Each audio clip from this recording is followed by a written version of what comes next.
Hello,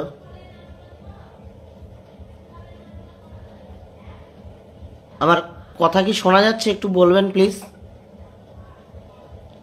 hello hello hello hello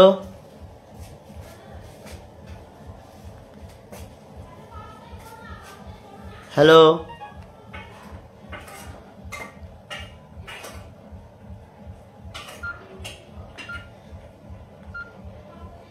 hello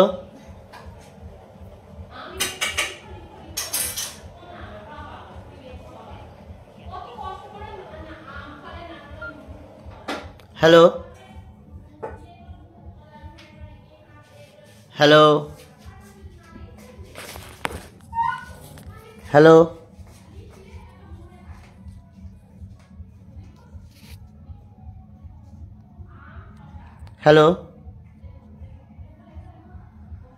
hello hello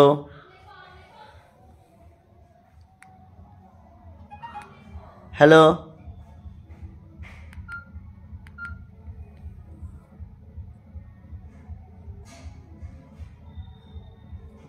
hello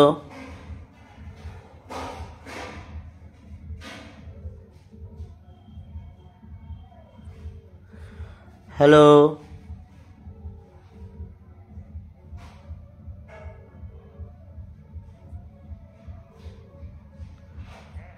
আরে আমার net connection উড়ে যাওয়ার জন্য কেটে গেল। হ্যাঁ, আবার তো গো লাইভে গেলাম, দিয়ে তো কমেন্ট উইল অ্যাপিয়ার হেয়ার, এবার তো কোনো কমেন্টই আসছে না।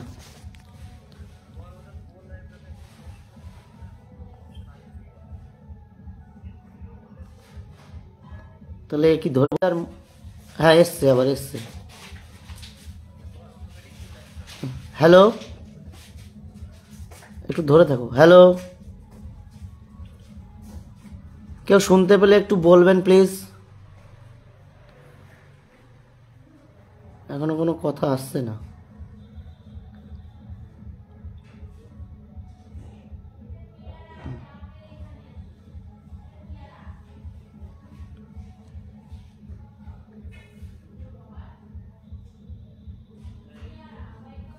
এসছে কিন্তু কোনো কমেন্ট আসছে না। শোনা যাচ্ছে? আচ্ছা, ঠিক।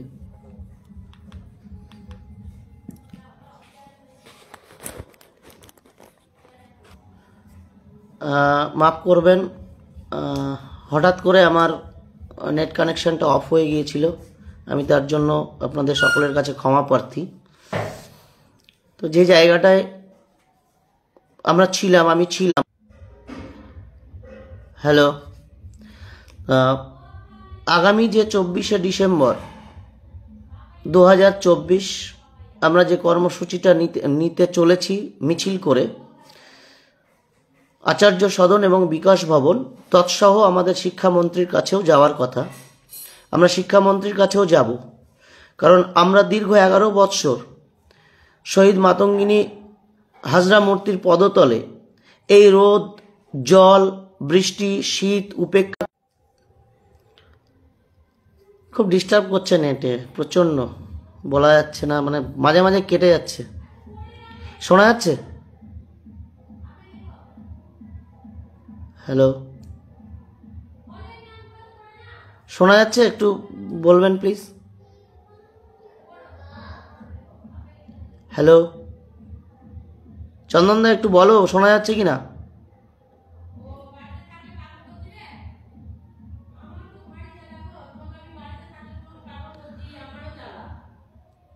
প্রণবদা একটু বলবেন শোনা যাচ্ছে কি না।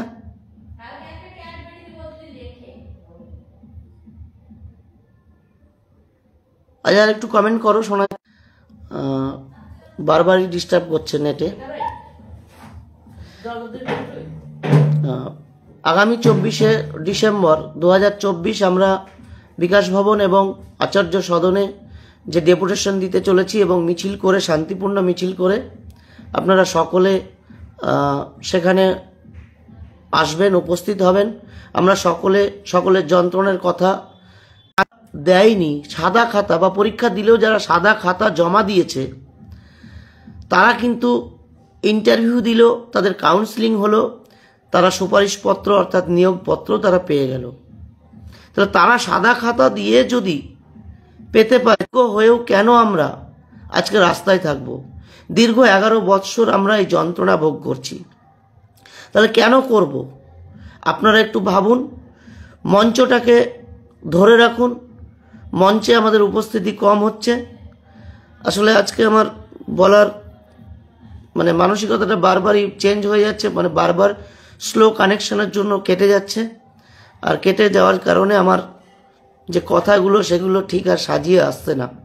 তার জন্য আমি সকলের কাছে ক্ষমা চাইছি। আজকে আমাকে খুব ভালো সুযোগ করেছিলেন আমাদের মঞ্চ থেকে, আমি তাদের প্রতি কৃতজ্ঞ। কিন্তু আজকে আমি আমার পরিবেশনাটা সঠিকভাবে করতে পারছি না স্লো কারণে। আমাদের অনেকের বয়সটা শেষ হয়ে গিয়েছে, কারোর আর পরীক্ষায় বসার মতো আর বয়স নেই। যে কয়েকজনের বয়স আছে সে বয়সগুলো হয়তো আগামী আর কলেজ, বিশ্ববিদ্যালয়, সমস্ত কিছু শিক্ষা কেন্দ্রের সঙ্গে আমরা সঠিকভাবে পঠন পাঠন করে আমরা যদি পরীক্ষায় বসতে পারতাম, আমরা যদি পরীক্ষা দিতে পারতাম, তাহলে তবুও সেক্ষেত্রে আমরা বলতে পারতাম যে আমরা পরীক্ষায় কৃতকার্য হয়তো হলাম না, তখন আমরা বলতে পারতাম যে আমরা কৃতকার্য হইনি। কিন্তু যে শিক্ষা কমিশন, যে সংস্থার মাধ্যমে স্কুলে শিক্ষক শিক্ষিকা পদের কর্মসংস্থানের জন্য যাদের উপর দায়িত্ব দেওয়া হয়েছিল বা দায়িত্ব থাকে, তারাই কিন্তু ঘোষণা করেছিলেন যে ইন্টারভিউয়ের 15 দিন আগে সমস্ত সিট আপডেট করে কলকাতা গেছে। কিন্তু আমরা কি দেখলাম? আমরা এতদিন পরেও দেখছি যে বিদ্যালয়ে কারা ঢুকলো, আমরা যোগ্য। আমরা যখন আমাদের পাশের মার্কশিটটা হাতে পেলাম তখন আমরা আশায় বুক বেঁধেছিলাম যে আমাদেরকে শিক্ষা কমিশন বা আমাদের মেধা যাচাইয়ের জন্য, আমাদের ব্যক্তিত্ব যাচাইয়ের যে পরীক্ষা, সেই পরীক্ষায় কিন্তু আমাদেরকে তারা ডাকলেন না বা কোনো লেটার আমাদের কাছে তারা পৌঁছলেন না।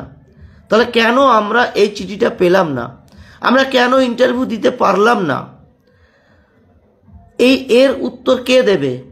আমরা মাননীয়ার কাছে বারংবার আমরা আবেদন জানিয়েছি।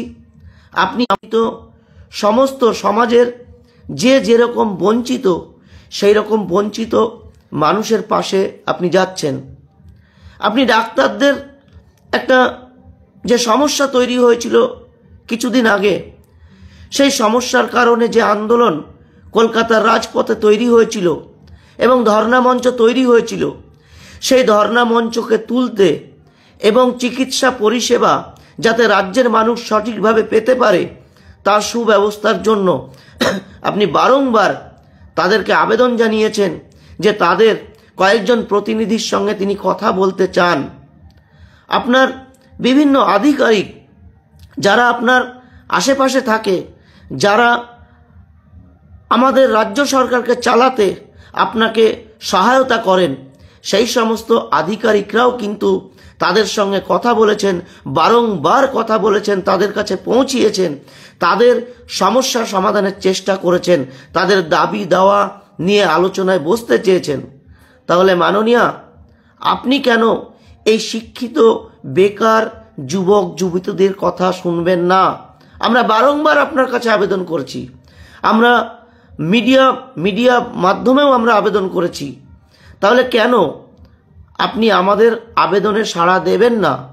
আমরা তো আপনার এই রাজ্যের নাগরিক, আমরা তো আপনার রাজ্যের সরকারের পোষিত যে বিদ্যালয়, সেই বিদ্যালয়গুলিতে আমরা সঠিকভাবে, সুশৃঙ্খলভাবে, সুসম্মানের সঙ্গে আপনাদের তৈরি করা যে ডিগ্রি, একজন শিক্ষক বা শিক্ষিকা হতে গেলে আমাদের যে কোয়ালিফিকেশন, যে ডিগ্রি, যে শিক্ষাগত যোগ্যতার প্রয়োজন হয়, আমরা সমস্ত কিন্তু সেই শিক্ষাগত যোগ্যতা অর্জন করেছি। এবং আমরা আমাদের সাধারণ ঘরের ছেলে মেয়েদের যে সর্বোচ্চ শিক্ষা, সেই সর্বোচ্চ শিক্ষা স্তরটাকে আমরা সম্পূর্ণ করেছি। একজন শিক্ষক, একজন শিক্ষিকা হতে গেলে একটা বৃত্ত সম্পূর্ণ করার জন্য যতটুকু প্রয়োজন, আমরা সেই প্রয়োজনের কোনো ঘাটতি নিজেদের প্রতি রাখিনি। তাহলে আজকে কেন আমরা বঞ্চিত? আমরা কেন 11 বৎসর আপনার সামনে আমরা চিৎকার করব? কেন আমাদের কি কোনো সম্মান নেই? আজকে যে ডাক্তাররা রাস্তায় নেমে দাবি করলো, আজকে রাজ্যের চিকিৎসা ব্যবস্থা অচল হয়ে যাবে, রাজ্যের মানুষ চিকিৎসা থেকে বঞ্চিত হবে, সেই কারণে আপনি চিকিৎসকদের সঙ্গে বসে তাদের সমস্ত দাবি দাওয়া মেনে নিলেন, তাদের বঞ্চনার কথা আপনি শুনলেন। অথচ আমাদের বঞ্চনার কথা আপনি কেন শুনবেন না? আপনি আমাদের রাজ্যের একজন অভিভাবিকা, আমরা রাজ্যবাসী আপনার ছত্র ছায়ায় আমরা চলাফেরা করছি, জীবনযাপন করছি। তাহলে আপনার চোখের সামনে কেন আজ পর্যন্ত আমরা 900 দিন পার করে দিয়েছি আপনার দৃষ্টি আকর্ষণ করার জন্য? তাহলে কেন আপনি বা আপনার কোনো আধিকারিক আমাদের বঞ্চনার কথা, আমাদের সমস্যাটা কি, আমাদের সেই সমস্যার কথা আজ পর্যন্ত তারা কিন্তু কেউ জানতে আসলো না? তাহলে কি আমরা এই রাজ্যের বাসিন্দা নই ম্যাডাম? আমরা কি বাঁচতে চাই না? আমরা কি বাঁচতে পারি না? আমাদের ছিলাম যে আমরা সমাজ গড়ার কারিগর হব। আজকে শিক্ষকদেরকে বলা হয় সমাজ গড়ার কারিগর। ম্যাডাম, যে ডাক্তারদের সঙ্গে, আমি ডাক্তারদের কোনো অসম্মান করছি না, তারাও আমাদের কাছে আরেকটা ভগবান, কারণ তারা আমাদের জীবন রক্ষা করেন। কিন্তু ম্যাডাম, আপনি ভাবুন, একজন চিকিৎসক সে তার একটা দিক নিয়ে পড়াশোনা করেছে, সে একটা দিক নিয়ে গিয়েছে, সে মানুষের সেবা করবে। চিকিৎসকদের সঙ্গে তাদের দাবি দেওয়া কি সেগুলো জানার জন্য তাদের সঙ্গে আপনি মিটিং করলেন, তাদেরকে নিয়ে বসলেন। ম্যাডাম, আমাদের মতো এই শিক্ষকরা, এই শিক্ষক পদপ্রার্থীরাই কিন্তু এই ডাক্তার, ইঞ্জিনিয়ার তৈরি করেন। তাহলে আমরা কেন বঞ্চিত? তাহলে যারা শিক্ষক পদপ্রার্থী তারা কি অন্যায়টা করেছে? আপনি কেন আমাদের ডাকে সাড়া দিচ্ছেন না? কেন আপনি আমাদের ডাকে সাড়া দেবেন না? আপনার 900 দিন পার হয়ে গেল, আপনার এখনো সময় হলো না যে ছেলে মেয়েগুলোর পার্বণ, যে সমস্ত উৎসবগুলোতে সমস্ত মানুষজন, সমস্ত স্তরের মানুষজন একাকিত্ব হয়ে একটা মিলন মেলা তৈরি করে, তাহলে সেই মিলন মেলাতে আমরা যেতে পারি না, আমরা যোগ দিতে পারি না। আমরা যে দিকটায় বসে থাকি ম্যাডাম, আপনি উৎসবের সময় আমাদের সেই দিকটাতেও সাদা কাপড়ের একটা পাঁচিল তুলে দেন, একটা দেওয়াল তুলে দেন। কেন আমরা যেন এতটাই বিষাক্ত যে আপনি আমাদের মুখ দেখতে চান না? তাহলে আমরা কোথায় যাব? আমরা তো এই রাজ্যের শিক্ষিত বেকার যুবক যুবতী, যারা আমরা শিক্ষক শিক্ষিকা হব বলে আমরা সেই স্বপ্নটা দেখেছিলাম, এটা কি আমরা অন্যায় করেছিলাম? তাহলে যদি আমাদের অন্যায় হয়ে থাকে, তাহলে এরও তো একটা সমাধান আছে, এরও তো একটা সমাধান আছে। আপনি আসুন, আপনি আমাদের সঙ্গে কথা বলুন, আপনি আমাদেরকে দেখুন। আমাদের বয়সগুলো সব শেষ, কারণ আপনার অধীনে থাকা যে শিক্ষা দপ্তর, সেই শিক্ষা দপ্তরই কিন্তু ঘোষণা করেছিলেন যে 8-3B রুলস মেনে ইন্টারভিউয়ের 15 দিন আগে পর্যন্ত সমস্ত সিট আপডেট করে সমস্ত আপার প্রাইমারি টেট পাস ট্রেন্ডদের সঠিকভাবে নিয়োগ করা হবে।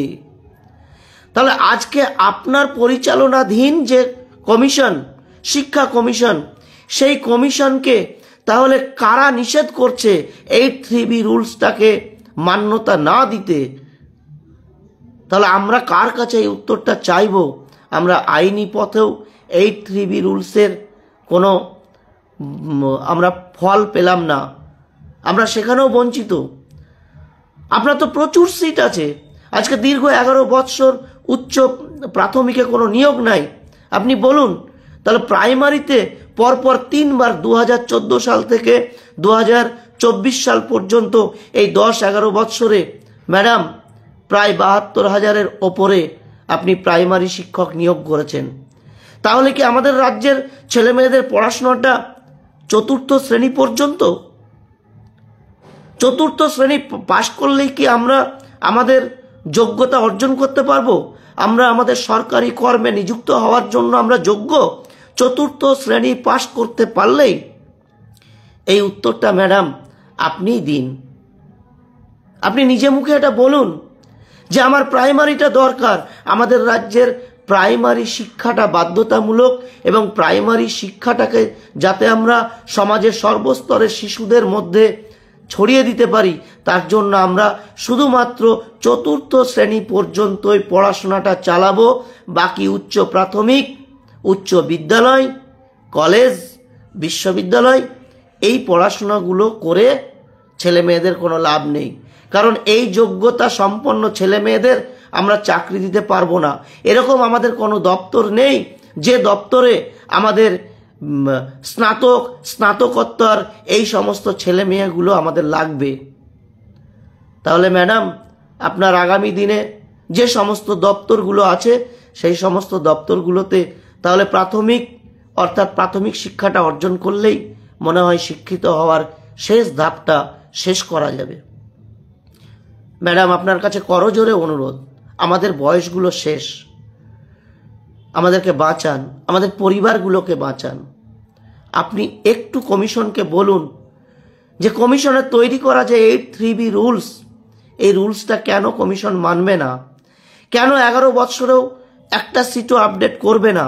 2014 সালের যে টেট পরীক্ষার জন্য, আপার প্রাইমারি টেট পরীক্ষার জন্য যে নোটিফিকেশন জারি করা হয়েছিল, সেই নোটিফিকেশনে সিট সংখ্যা বলা হয়েছিল 14,339। আমি মাননীয় শিক্ষামন্ত্রীরও দৃষ্টি আকর্ষণ করছি, আপনি যদি শুনে থাকেন আমার কথাগুলো শুনবেন। যদি আপনি শুনতে পান অবশ্যই আপনি এটার বিচার করবেন যে আমি কথাটা কেন বললাম। মাননীয় শিক্ষামন্ত্রী আপনি বলুন, আপনি কেন আপনার পরিচালনাধীন যে শিক্ষা কমিশন, সেই শিক্ষা দপ্তরকে আপনি কেন বলবেন না যে আপনারা যে 8-3B রুলসের কথা বলেছিলেন, সেই সময়ে বলেছিলেন, তাহলে কি আমাদের 8-3B রুলস মেনে এই 10 বছর 11 বৎসরে 10টা লোকও 10টা শিক্ষক শিক্ষিকাও কি অবসর গ্রহণ করেনি মাননীয় শিক্ষামন্ত্রী? তাহলে 10 বছরে যদি 10টা শিক্ষক শিক্ষিকা অবসর গ্রহণ করে থাকেন, তাহলেও কিন্তু আমাদের সিট সংখ্যাটা 14,349টা হয়। যদি অঙ্কের হিসাব খুব ভুল না করি, যদি আমি যোগটা সঠিকভাবে শিখে থাকি প্রাইমারি শিক্ষা অর্জন করে, তাহলে মাননীয় শিক্ষামন্ত্রী আমি বোধহয় ঠিক বলেছি যে 10 বৎসরে 14,339 থেকে 10 জন অবসর গ্রহণ করলে সেই শিক্ষক শিক্ষিকার 10টা পদ খালি হলে সেই সংখ্যাটা দাঁড়ায় 14,349। আপনারা কি যোগটাও করতে পারছেন না? তাহলে আমরা যারা যোগটা জানি, সেই যোগ বিয়োগ যারা করতে পারে, সেই সমস্ত সুশিক্ষিত আপনাদের ভাষায় প্রশিক্ষণ যাদের থাকবে, সেই সমস্ত ছেলে মেয়েগুলোকে আপনারা শিক্ষকতার কাজে নিয়োগ করবেন। তাহলে একটু দেখুন না, আমাদের দিকে তাকান।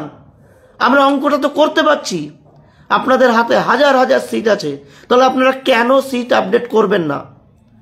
আমাদের মাননীয় কলকাতা হাইকোর্ট ডিভিশনে আমরা যখন গিয়েছিলাম, সেখানে একটা জাজমেন্ট দেওয়া হয়েছিল, একটা রায় দেওয়া হয়েছিল, যে রায়টা আমাদের ইন্টারভিউ বঞ্চিত আপার প্রাইমারি যে চাকরি প্রার্থী বৃন্দ তাদের বিরুদ্ধে দেওয়া হয়েছিল। কি বিরুদ্ধে দেওয়া হয়েছিল? যে কমিশনের তৈরি করা যে 8-3B রুলস, এবং সেটা মেনে ইন্টারভিউয়ের 15 দিন আগে সমস্ত সিট যে আপডেট, সেই আপডেটের সিটের কথা আমাদের মাননীয় বিচারপতি তার সম্পর্কে কিছু বলেননি। এবং সেখানে আমরা দেখেছি যে 1463 জন যে শিক্ষক শিক্ষিকা পদপ্রার্থী যারা, তার মধ্যে অনেকে আছেন যাদের সাদা খাতা এবং বিভিন্ন কারণে যাদের আবেদনপত্র বাতিল হওয়ার কথা, এবং সেটার যে প্রমাণ, সেই প্রমাণটা কিন্তু কমিশন, শিক্ষা কমিশন নিজে কোর্টে পেশ করেছিল হলফনামা আকারে। কিন্তু সেক্ষেত্রেও আমরা দেখলাম, তাহলে কমিশনের সে কথাটাও কিন্তু আইনে খাটলো না। কেন খাটবে না? কারণ এটা তো মানে যুক্তিগ্রাহ্য প্রমাণ দিয়ে সেটা করা হয়েছে। আমাদের লড়াই যেমন সিট আপডেট, আমাদের লড়াই 8(3)B রুলস মেনে ইন্টারভিউয়ের 15 দিন আগে পর্যন্ত সমস্ত সিট আপডেট করতে হবে। সেক্ষেত্রে যদি আমরা আপনাদের যোগ্যতায় আপনারা যেটা চাইছেন সেই জায়গায় যদি আমরা পৌঁছতে পারি, তাহলে অবশ্যই আমরা ডাক পাবো, আপনারা ডাকবেন। কিন্তু 1463 জন যদি আজকে মাননীয় জজ সাহেবের রায়ে যদি তারা চাকরি করতে পারে অযোগ্য হয়েও, তাহলে আমরা টেট পাস ট্রেন্ড, আমরা যোগ্য হয়েও কেন আমরা এই শিক্ষক শিক্ষিকা কর্মে নিযুক্ত হতে পারলাম না? কেন পারবো না? এর উত্তরটা কে দেবেন? মাননীয়া, আপনি অনেক বিষয়ে তো অনেক কথা বলেন, আমি আপনাকে সম্মান দিয়ে বলছি। আপনি অনেক মানুষের, সমাজের, রাজ্যের অনেক কিছু মানে সমস্যা যেগুলো সমাধান হওয়ার কথা না, আপনি আপনার কি জাদু মন্ত্রে, কি জাদু বলে কিন্তু আপনি সেই সমাধানগুলো করে থাকেন। তাহলে আমরা গুটি কয়েক ছেলে মেয়ে যাদের আমাদের জীবনের আমরা অন্তিম পর্বে এসে পৌঁছিয়েছি, আমরা হয়তো যদি আপনি আমাদেরকে আজকে নিয়োগ দেন, তাহলে আমরা হয়তো আর কয়েকটা বছর চাকরি করব। তাহলে সেই জায়গায় আপনি কেন আমাদের দিকে দেখবেন না? আমাদের পরিবারগুলো শেষ হয়ে যাচ্ছে।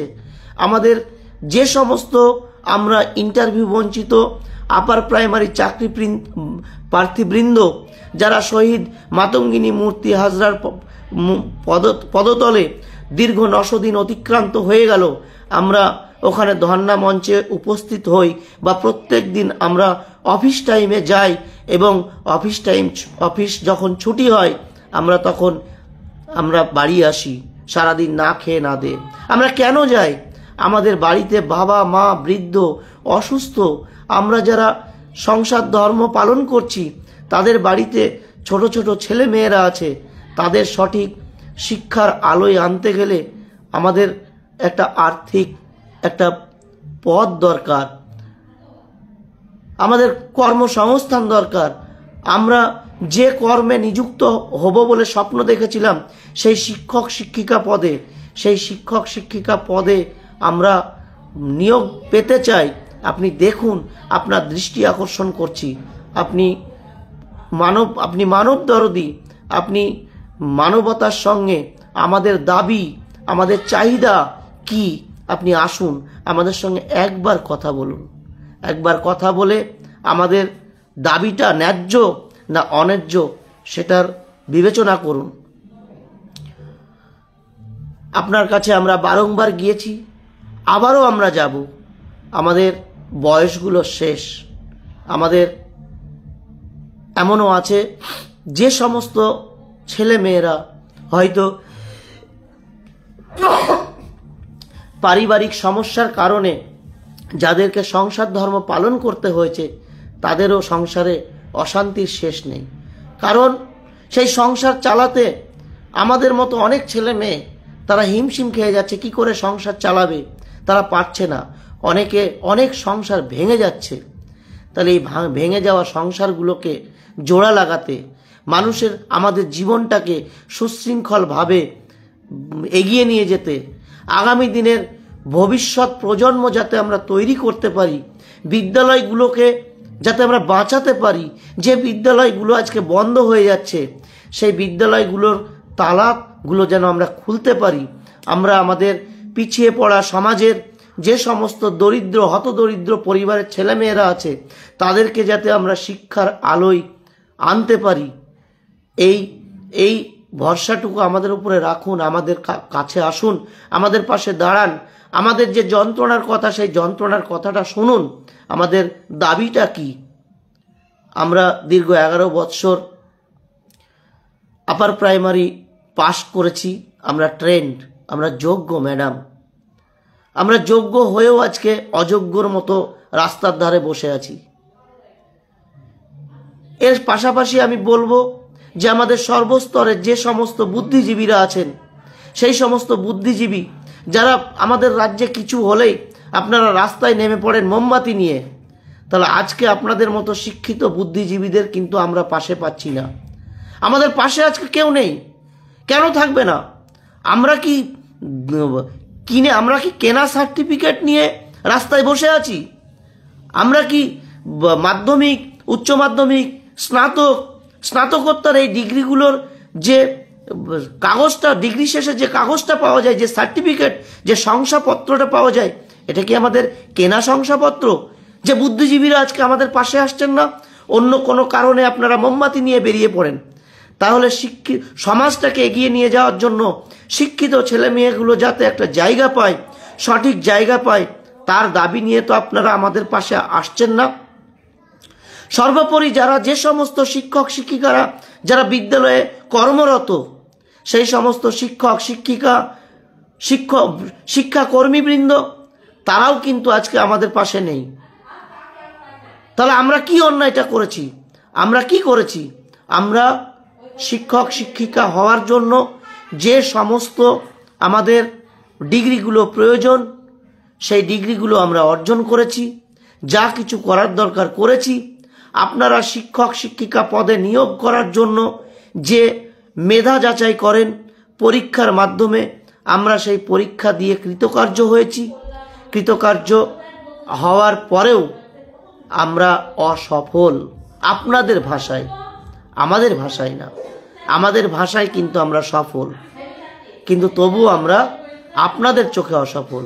তাই আমাদের এই ন্যায্য দাবি আদায়ে আমাদের যে সমস্ত গোটা পশ্চিমবঙ্গের বিভিন্ন জেলার যে সমস্ত ইন্টারভিউ বঞ্চিত আপার প্রাইমারি চাকরি প্রার্থীবৃন্দ, সহযোদ্ধা যারা আছেন, তারা বিগত 24 তারিখে, বিগত 11ই ডিসেম্বর আপনারা যেমন কলকাতার রাজপথে শান্তিপূর্ণ মিছিলের মাধ্যমে আমরা মাননীয়কে আমাদের দাবি, আমাদের যন্ত্রণার কথা, কষ্টের কথা তুলে ধরার জন্য আমরা রাস্তায় যেমন নেমেছিলাম, আমরা আগামী 24শে ডিসেম্বর 2024 বন্ধু, আমরা সবাই আবার পুনরায় রাস্তায় নামব।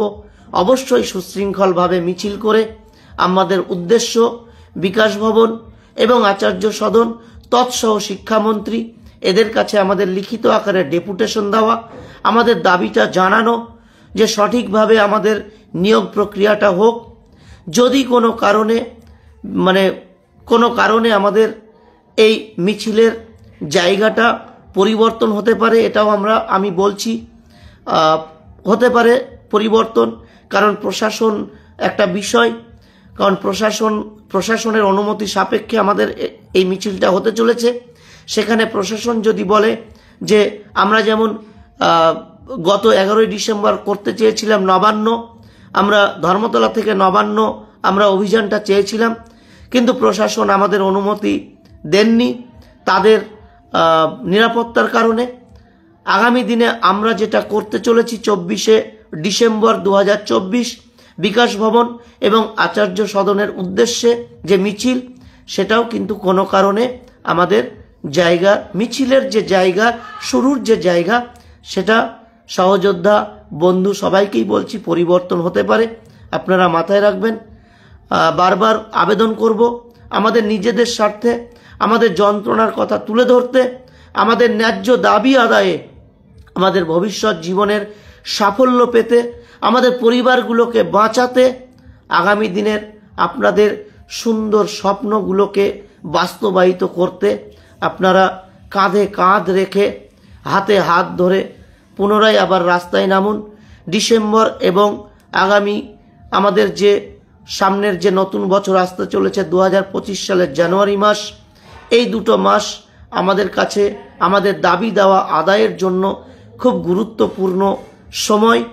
এই দুটো মাস হয়তো আমাদের অনেকের, হয়তো কি এটা বাস্তব, যে আমাদের অনেকেরই আর্থিক সমস্যা আছে, কিছু করার নেই বন্ধু। এই আর্থিক সমস্যার মধ্যে দিয়েও আমরা তো মরেই গিয়েছি, আরেকটু না হয় মরে যাব, মরার রাস্তাটাকে আমরা আরেকটু এগিয়ে নিয়ে যাই নিজেরাই। আমরা আমাদের শেষ লড়াইটা আমরা মরার আগে মরব না, এই রকম মানসিকতা দৃঢ় চেতা হয়ে আপনারা সকলে রাস্তায় নামুন। আমিও আসছি, আপনারা সকলে আসুন। আমরা কোনো অশান্তি চাই না, আমরা বিশৃঙ্খলা চাই না, আমরা প্রশাসনের সঙ্গে অবশ্যই সহযোগিতা করতে চাই। আমরা সরকারের পাশে আছি, আমরা সরকারের পাশে থেকে আমরা আমাদের সমাজটাকে এগিয়ে নিয়ে যেতে চাই। আমাদের সমাজের যে শিক্ষা ব্যবস্থা, সেই শিক্ষা ব্যবস্থার উন্নতি ঘটাতে চাই। আমরা আগামী দিনের ডাক্তার, ইঞ্জিনিয়ার এবং ভবিষ্যতের সুনাগরিক, এই জিনিসগুলোকে আমরা এদেরকে তৈরি করতে চাই। আমাদের সেই সুযোগটা দিন। মাননীয় মুখ্যমন্ত্রী, আপনার কাছে করজোড়ে আবার নিবেদন, আপনি আমাদের ধর্মতলায় শহীদ মাতঙ্গিনী হাজরা মূর্তির পদতলে এসে একবার অন্তত আমাদের বঞ্চনার কথাটা শুনুন, আমাদের আবেদনটা শুনুন। আমাদের আবেদনটা শুনে আপনি আমাদের জীবনটাকে